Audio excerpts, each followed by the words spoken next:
Assalamualaikum warahmatullahi wabarakatuh. Perkenalkan nama saya Rizky Abdillah.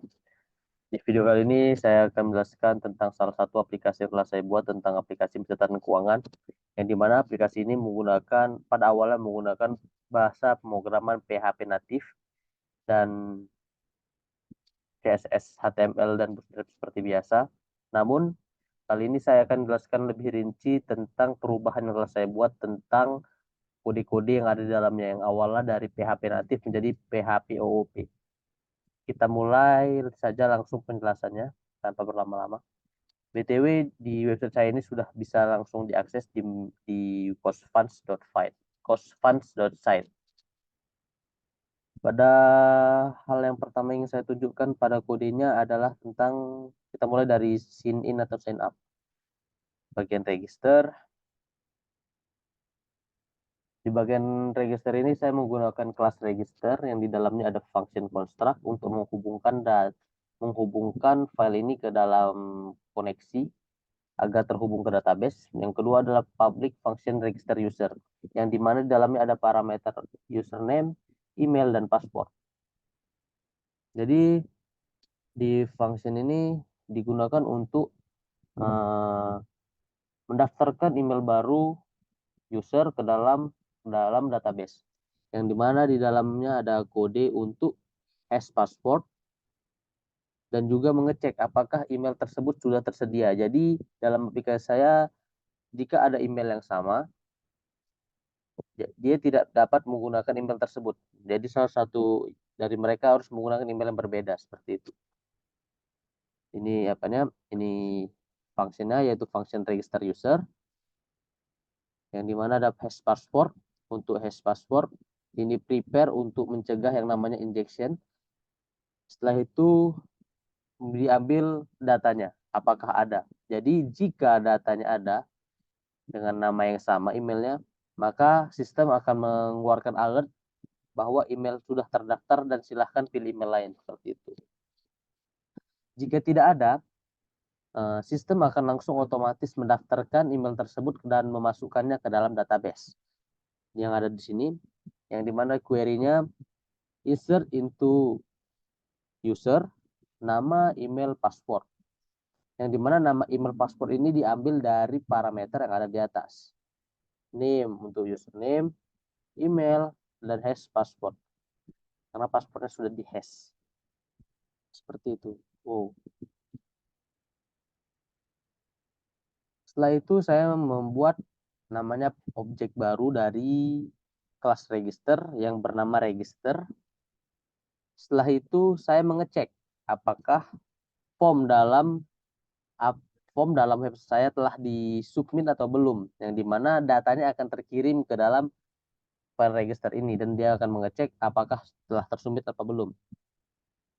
Setelah itu data yang tersubmit tersebut akan diterima oleh masing-masing variabel yang telah saya buat seperti username, email, dan password.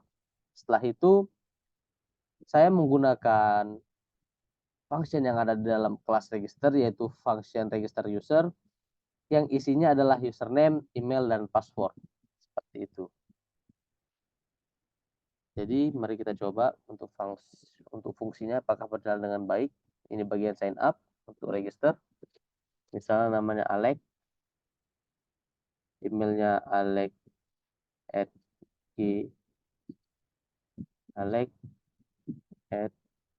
gmail.com, passwordnya Alex. Jika tidak ada, dia akan langsung registrasi berhasil. Dan ketika kita login, emailnya alex@gmail.com, passwordnya Alex. Sign in. Maka dia akan langsung masuk ke dalam website yang telah saya buat. Namun pada video kali ini saya akan menggunakan akun yang telah ada beberapa isi yang telah saya isi. Seperti transaksi dan budgetnya. Yang dimana yaitu ini akun saya, Nanda, passwordnya Nanda. Oke, ini dia. Dia sudah ada isinya. Tapi sebelum itu saya akan menjelaskan tentang function yang telah saya buat di bagian login. Tadi kan sudah register, sekarang kita masuk ke login. Di bagian login ini juga ada beberapa hal yang sama. Yang pertama, saya menggunakan function construct untuk menghubungkan file ini ke dalam database menggunakan file koneksi dari sini. Setelah itu saya membuat function login yang dimana ada dua parameter juga, yaitu email dan password. Yang isinya adalah jika, jadi nanti di dalam function ini akan mengambil data email dan password apakah email tersebut ada atau tidak. Jadi jika empty email artinya ada, artinya kosong sepertinya, maksudnya apakah email atau password kosong, maka dia langsung akan memberikan alert bahwa email dan password harus diisi. Jadi saat user ingin melogin dan tidak memasukkan apapun, sistem akan secara otomatis akan memberikan peringatan bahwa email dan passwordnya harus segera diisi. Jika keduanya sudah diisi, maka saya akan melakukan pengecekan dengan memberikan sebuah query yang dimana select from user where email tanda tanya. Jadi di dalam email tanda tanya ini akan diisi oleh parameter yang dari sini email. Apakah email ini ada dalam tabel user yang saya punya? Setelah jika query tersebut dijalankan dan ternyata benar, maka dia langsung akan memprepare atau mempersiapkan query tersebut seperti itu dan akan diisi email dari parameternya. Setelah itu dia akan langsung dieksekusi dan eksekusinya hasil eksekusinya akan disimpan di variable result sini.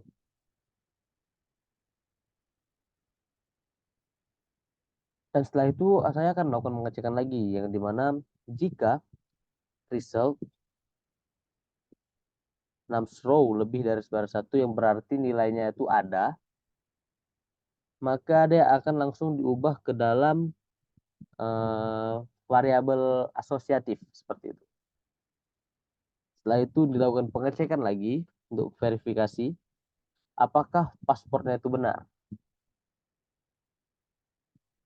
If password verify password, row password, jadi dia akan dicek paspor dari sini apakah ada dan password dari database apakah sama. Password verify ini digunakan untuk membandingkan dua paspor yang telah dihash. Seperti itu. Jika ada, dia akan mengirim session ID user dan email yang disimpan di dalam ID user dan email yang disimpan dalam session ID user dan session email dan langsung diarahkan ke indeks PHP. Jika salah, dia akan langsung memberikan peringatan password salah. Jika email yang tadi telah di user buat ada, maka dalam eksekusi jika tidak dia tidak akan ditemukan atau email tidak ditemukan. Seperti ini telah saya buat. Oke. Dan fungsinya juga sudah saya tunjukkan. Seperti itu.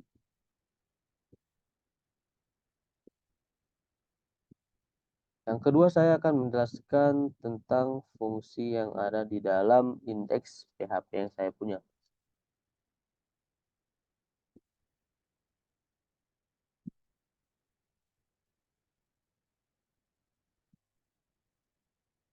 Di indeks PHP yang saya punya ada beberapa data yang telah saya ambil dari database. Yang pertama data income, total income dari satu user ini yang login, total expense dan total budget.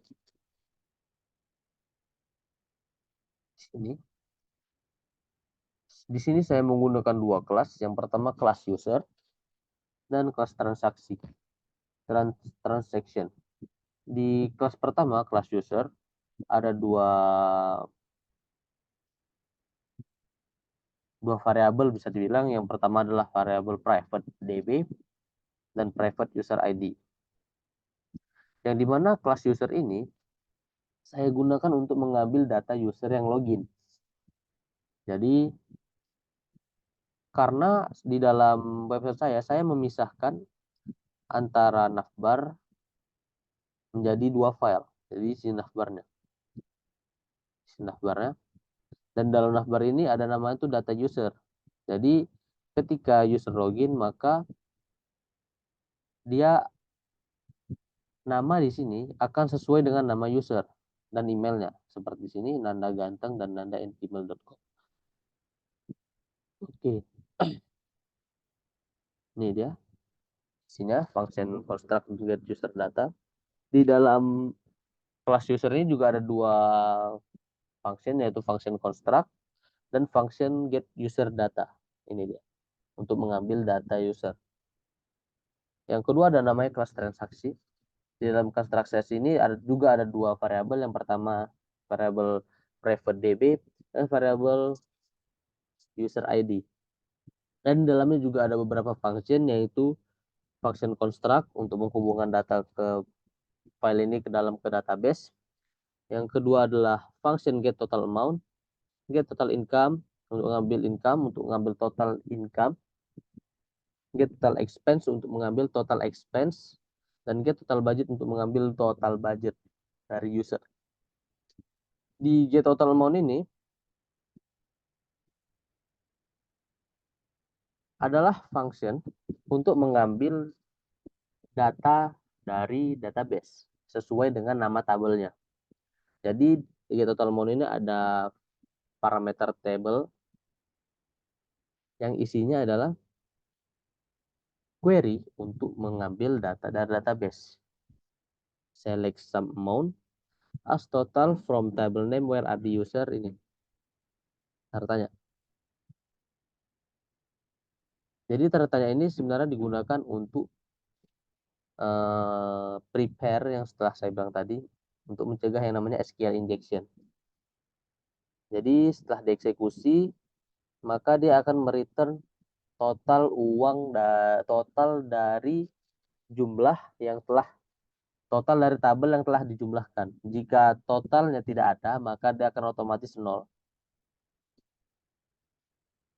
Karena setiap isinya sama, yaitu menjumlahkan totalnya, jadi setiap fungsinya saya bedakan lagi, yaitu get total income, yang di dalamnya ada tabel transaksi income yang dijumlahkan, dan get total expense, yang dalamnya ada transaksi expense yang dijumlahkan, dan get total budget yang dimana jumlah budgetnya yang dijumlahkan. Seperti itu. Di sini saya juga membuat dua objek. Yang pertama objek user, yang kedua adalah data objek user dan objek yang namanya transaction. Nah ya, yang dimana objek user ini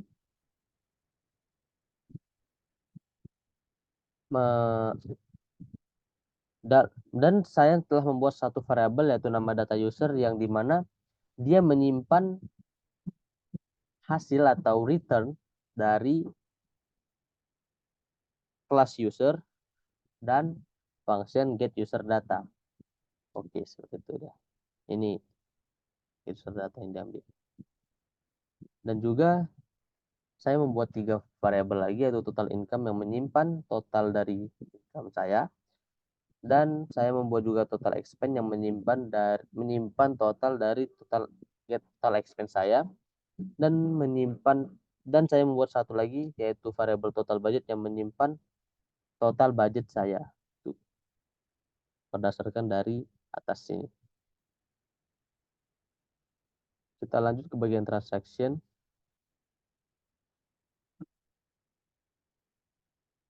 Di bagian transaksi ini. Di bagian transaksi saya ada transaksi expense dan transaksi income. Jadi saya akan menjelaskan salah satu transaksi saja karena dua transaksi ini memiliki fungsi yang sama. Oke, di bagian transaksi income. Kita masuk indeks dulu. Oke.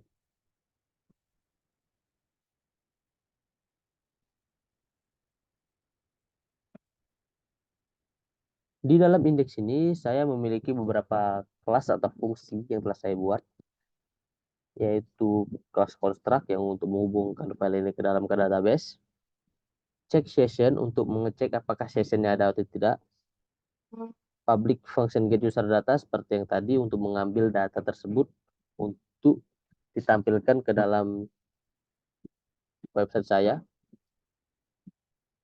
Ada get transaction, update transaction. Jadi saya akan membahas dua function ini. Dua function ini. Dua get transaction dan update transaction.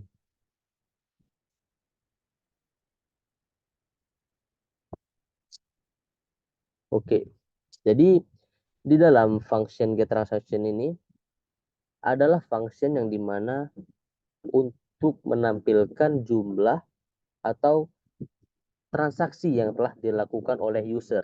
Jadi saya menandakan beberapa user itu menggunakan ID-nya melalui session yang telah saya ambil tadi.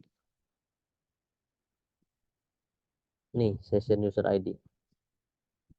Jadi ada query yang namanya select income from transaction income where ID user tanda tanya. Yang dimana tanda tanya ini akan diisi oleh ID user yang telah login. Seperti itu. Dan hasilnya akan disimpan di return stmt get result. Yang kedua adalah function update transaction, yang dimana function ini digunakan untuk mengupdate atau mengedit tentang transaksi user seperti itu. Yang dimana di dalamnya ada 4 parameter. Yang pertama ada ID INC atau ID income, variable amount, caption, dan method. Dan dalamnya juga ada yang namanya percabangan if, yang dimana mengecek apakah keempat parameter ini diisi atau tidak. Jika tidak, maka dia akan langsung memberikan sebuah peringatan, yaitu semua field harus diisi. Dan jika semua field telah terisi, maka dia akan langsung memberikan sebuah query. Yang pertama adalah isi query tersebut adalah update transaction in C, set amount, caption tanda tanya, method tanya, where ID tanda tanya juga.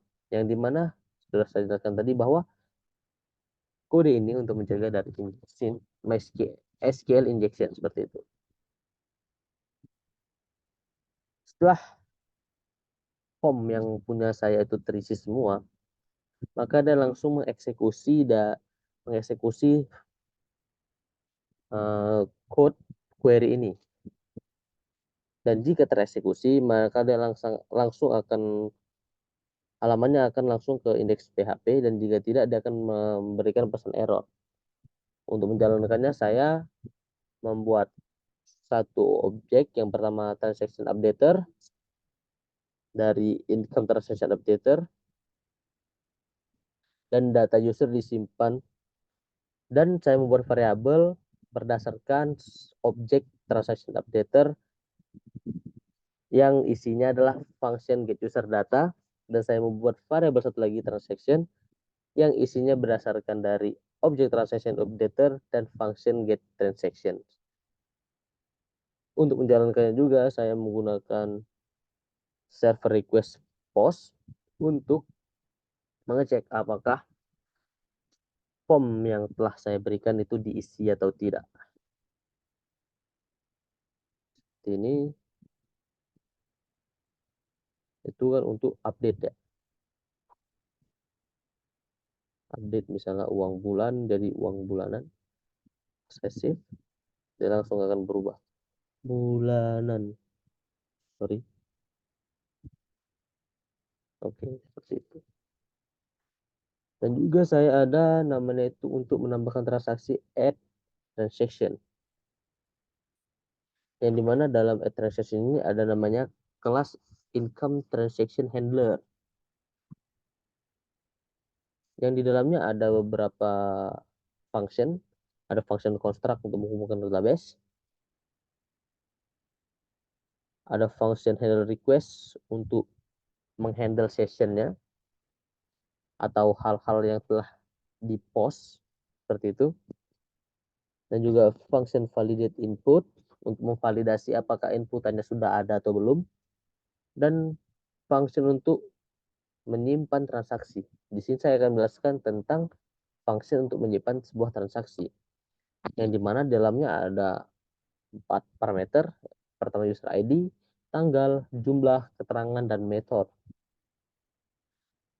Di dalam function ini juga ada query, insert into transaksi income, ID user, trust date, ke tabel transaksi income yang di dalamnya ada kolom ID user, trans date, amount, caption, dan method.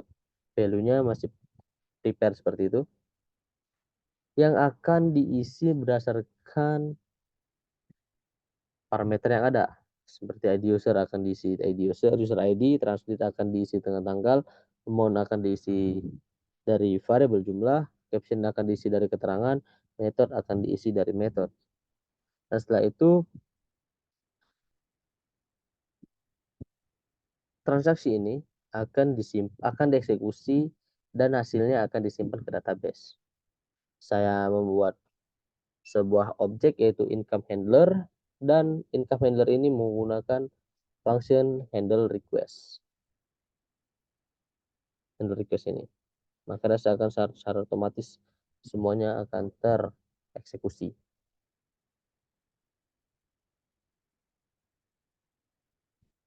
Kita coba transaction.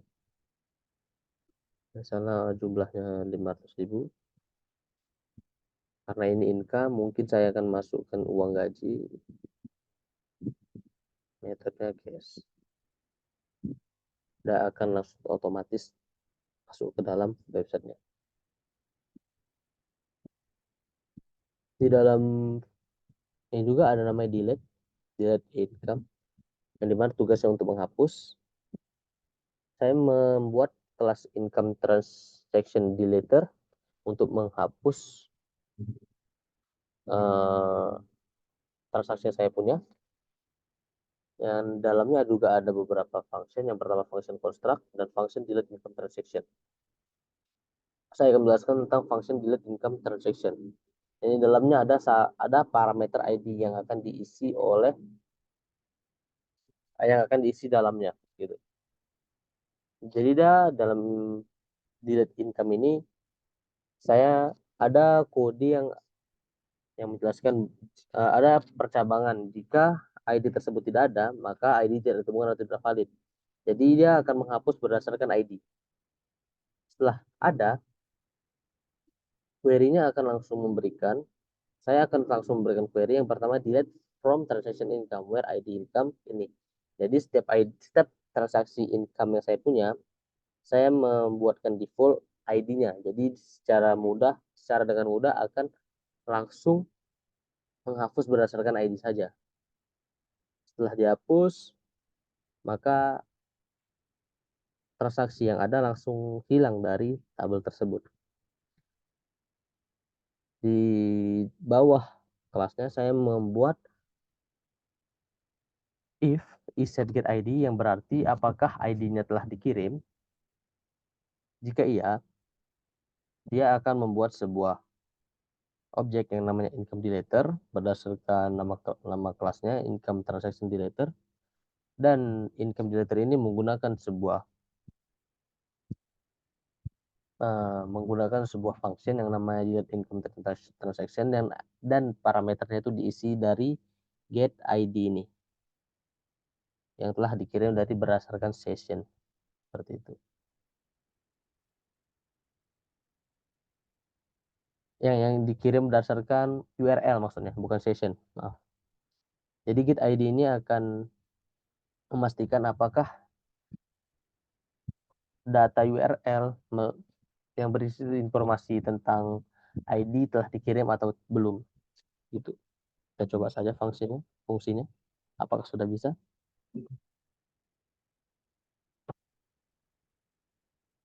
Oke, maka dia akan langsung terhapus.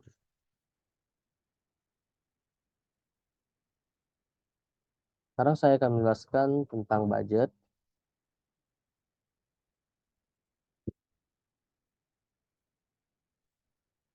Yang pertama tentang indeks budget, indeks PHP-nya, yang dimana di halaman budget ini saya menampilkan semua budget yang ada dalam tabel user, di tabel budget sesuai dengan nama ID-nya. Yang pertama ada uang makan, uang kos, uang paket, dan uang beli es gitu. Ini dia get budget.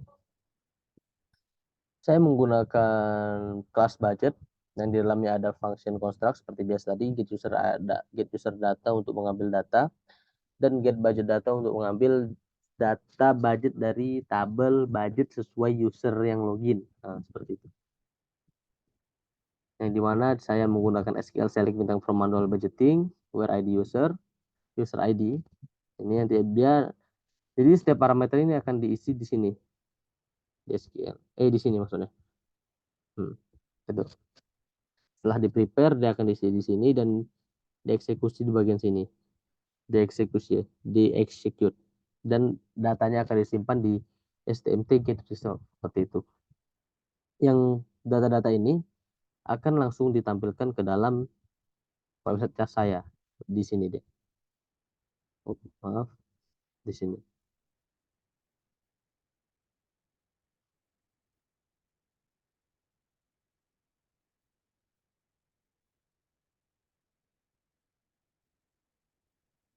Oke. Di indeks ini juga ada function update budget yang digunakan untuk mengupdate budget yang user punya. Jadi dia dapat mengedit budget yang telah mereka buat. Dan dalamnya ada update budget dan parameternya ada ID budget dan budget name dan amount. Di sini ada pengujian apakah budgetnya kosong atau tidak. Setelah itu langsung dieksekusi di bagian sini. Pertama dibuat dulu query-nya. Setelah itu di-prepare. Setelah di-prepare, setiap preparean ini, yang tanda tanya ini, langsung diisi di sini.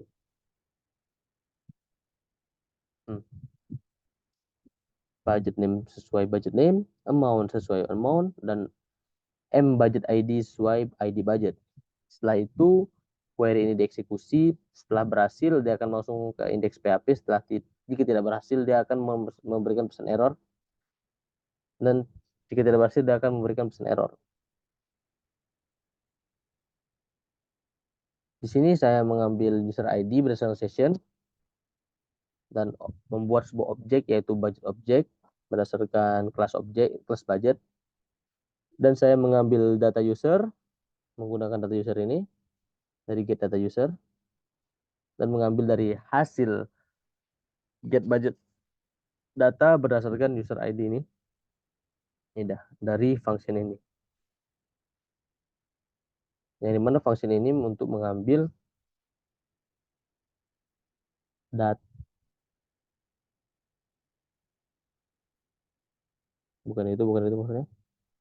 Yang dimana function ini get budget data ini diambil yang parameternya diisi oleh user ID, yang dimana user ID ini diisi lagi oleh session user ID. Nah, itu. Dan juga ada server request seperti ini. Jika kita lihat apakah sudah berfungsi dengan baik untuk editnya dan hapusnya. Ini uang makan sudah tampilkan dengan baik. Misalnya uang makan jadi uang minum, kita ubah jadi 2 juta, save, maka dia akan langsung berubah seperti itu. Oke.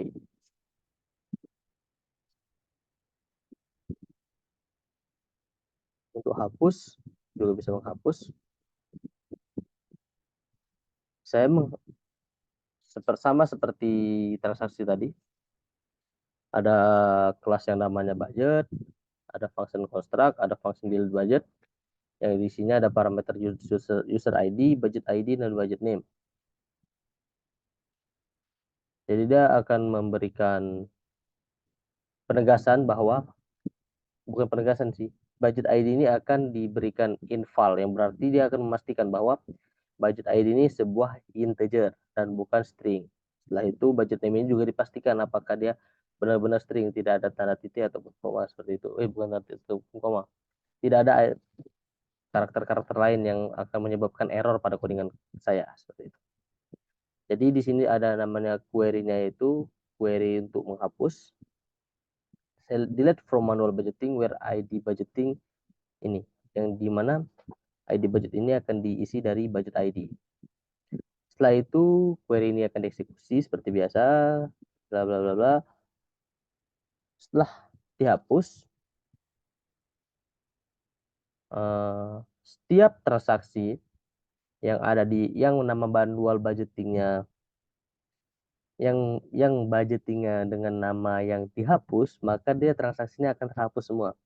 Sebelumnya ketika budgetnya itu dihapus, transaksi yang ada dengan nama yang telah dihapus itu tidak hilang. Jadi saya memberikan sebuah kode yang dimana ketika budgetnya dihapus, maka transaksi yang telah dibuatnya dengan budget yang telah dihapus tadi langsung terhapus semua juga seperti itu. Ini kodenya. Untuk menghapus, coba kita hapus uang beli es ini. Apakah ada bisa? Oke, sip. Yang terakhir ada namanya itu add budget untuk menambahkan budgeting. Yang di dalamnya ada kelas budget dan ada function construct, function add budget. Yang dimana function add budget ini memiliki 3 parameter juga. Yang pertama user ID, budget name, dan amount. Di sini untuk memvalidasi input, apakah inputnya kosong atau tidak. Di sini memvalidasi apakah jumlahnya itu apa, jenis yang diketikkan oleh user itu berjumlah angka atau tidak. Jika dia lolos dari kedua ujian ini, dia akan langsung ke sini membuat sebuah query. Yang pertama untuk query insert into, yang dimana value-nya dari sini user ID, budget name, dan amount. Setelah dieksekusi, dia akan langsung ke index PHP. Jika tidak, dia akan memberikan pesan error. Di sini saya membuat sebuah objek yang nama budget dari kelas budget. Ini pengujian untuk server request dari POS, apakah sudah terkirim data-datanya. Jika sudah, jika sudah, budget name POS ini akan disimpan di budget name, amount akan disimpan di amount, user ID akan disimpan di user ID, yang dimana user ID ini mengambil data dari session.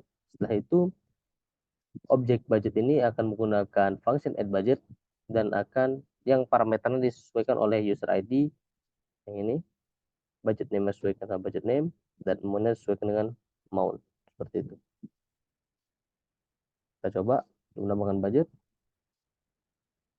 name misalnya uang ngopi, jumlahnya 15.000. Kita create, maka dia langsung ada. Oke, sekian dari presentasi saya. Jika kurang, saya mohon maaf. Assalamualaikum warahmatullahi wabarakatuh. Waduh.